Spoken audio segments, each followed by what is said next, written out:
Wel, kom ons bid weer saam oor hierdie wonderlike goeie nuus, dat ons dit sal verstaan. Vader, ons kom na U toe in die naam van Jesus. Net U kan hierdie woord vir ons duidelik maak. Net U kan ons help om ons gedagtes gevange te neem tot gehoorsaamheid aan hierdie goeie nuus. In Jesus naam. Dankie, Vader. Goed, nou hoe hanteer ek hierdie goeie nuus? Hierdie goeie nuus wat na my toe kom, in die alledaagse lewe. Wat moet gebeur nou?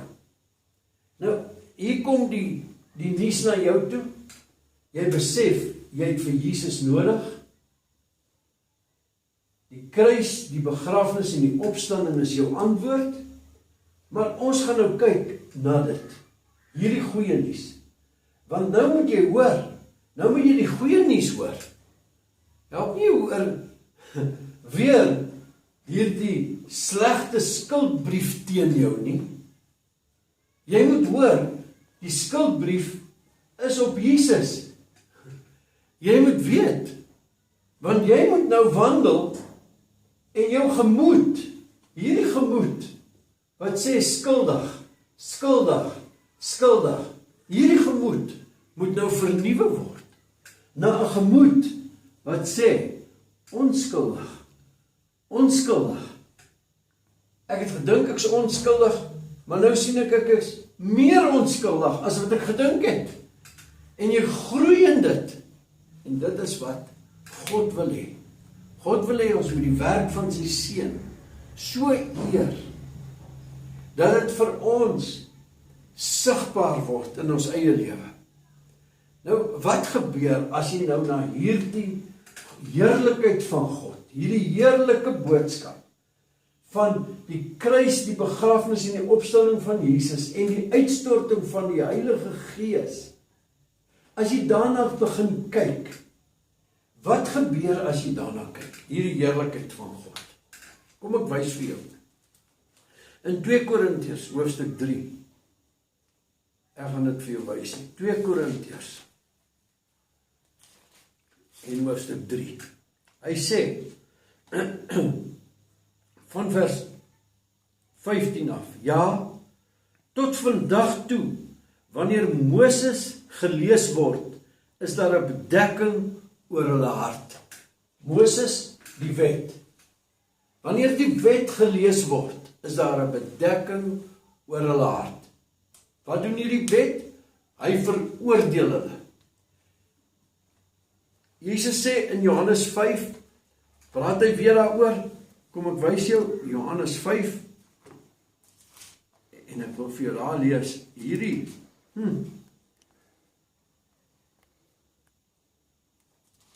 Hy sê, julle het nie die woord as iets blywends in julle nie. Julle ondersoek die skrifte, vers 39.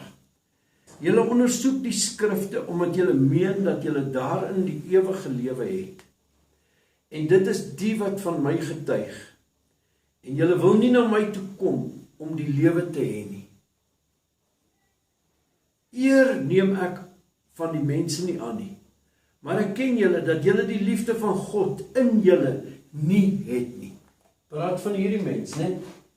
Hy sê, julle het die liefde van God nie in julle nie. Ek wil net daai versie duidelik maak vir jou, deur Romeine 5 vers 5, net te lees gou en te quoteer. Wat ek net vir jou wys. Hy sê vir hulle, julle het nie die liefde in julle nie.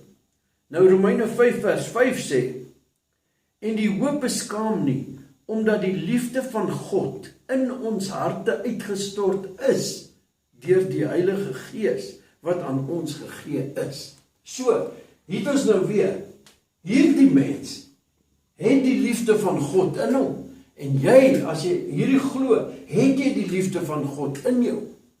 Wandel jy altyd daarin? Nee. Net soos, hierso, het jy die sondige natuur. Wandel jy altyd in diewery of egbreek? Nee. Nou mate jy hierdie sonde, hierdie gif toelaat, groei hierdie gif in jou. Nou, net so, hierdie kant. As jy wedergebore is, het jy 'n nuwe hart En is jou hart nie bedrieglik nie? Jy het 'n nuwe hart. Jy's vlekkeloos voor God. Wat uit gees gebore is gees. Jy's 'n nuwe mens. Nou, na mate jy hierdie medisyne toelaat, en hoe laat jy dit toe? Jy ontvang. Jy kyk na Jesus Christus. Nou, hoor hierso. Maar ek ken julle, dat julle die liefde van God nie in julle het nie. Hierdie kant. Ek het gekom in die naam van my Vader, en julle neem my nie aan nie. As 'n ander een in my naam, in sy eie naam kom, hom sal julle aanneem. Hoe kan julle die wat van mekaar eer aanneem, en die eer wat van die enige God kom, dit soek julle nie. Moenie dink dat ek julle by die Vader sal beskuldig nie. Daar is een wat julle beskuldig, Moses, op wie julle gehoop het. Hierdie, julle hoop op Moses, en hy beskuldig julle, en daai skuldbrief is aan die kruis vasgenaal, het ons gesien in Kolossense 2, sodat jy kan sê, my nuwe gemoed sê, ek is onskuldig, weens die bloed van Jesus Christus. Is jy by my? Jy verstaan? So, nou sê Jesus, daar's een wat julle beskuldig, en sy naam is Moses, die wet, hy beskuldig. Nou, hoe verander 'n mens? Kom ons gaan terug na 2 Korintiërs hoofstuk 3, dan gaan ek jou wys. 2 Korintiërs hoofstuk 3. Ja, tot vandag toe, wanneer Moses gelees word, lê daar 'n bedekking oor hulle hart, en wanneer Moses gelees word, voel hulle skuldig, en is hulle skuldig aan al die gebreking van al die gebooie. Hy sê, lê daar 'n bedekking oor hulle hart, maar wanneer hulle tot die Here bekeer is, word die bedekking weggeneem. Wanneer hulle tot die Here bekeer is, so bekering, 'n verandering van gedagte, 'n verandering van geloof, van hier af, van ongeloof na geloof, van duisternis na lig, van die koninkryk van die duisternis na die koninkryk van die seun van sy liefde. Verstaan jy dit? So, nou sê hy, maar wanneer hulle tot die Here bekeer is, word die bedekking weggeneem. Die bedekking word weggeneem. Jy sien, hulle kan nie sien nie, want daar's 'n bedekking. Nou onthou nou wat Jesus in Johannes 3 gesê het. In Johannes 3 sê Jesus vir die disipels, vir die mense daar, vir Nikodemus, hy sê vir hom, kom ek lees dit vir jou, Johannes 3 vers 3, hy sê, Jesus antwoord en sê vir hom, voorwaar ek sê vir jou, as iemand nie weergebore word nie, kan hy die koninkryk van God nie sien nie. Jy sien die bedekking, hierdie ouens almal 'n bedekking, hulle kan nie sien nie. Maar nou sê hy, hoe word dit verwyder? Hy sê, maar wanneer hulle tot die Here bekeer is, word die bedekking weggeneem.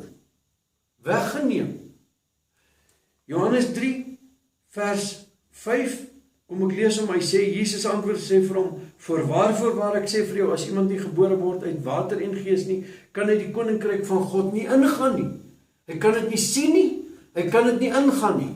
Hy het wedergeboorte nodig, hy het bekering nodig, hy het 'n draai weg van hierdie ongeloof na geloof in Jesus. Dis waarna toe hy moet draai, en dis waarna toe ek en jy gedraai het. Hoeveel tyd het ons nog? 1 minuut. Goed. 2 Korintiërs 3 nou, hoor nou hierso. Die Here is die Gees, vers 17, en waar die Gees van die Here is, daar is vryheid. Nou kyk nou, hoe vind die veranderende lewenswyse? Hoe kom jou lewe, hoe verander dit? Hoe kan dit meer verander, dat Christus meer gestalte in jou kry? Hy sê, en terwyl ons almal met onbedekte gesig, soos in die spieël, die heerlikheid van die Here aanskou, word ons van gedaante verander na dieselfde beeld, na God se beeld.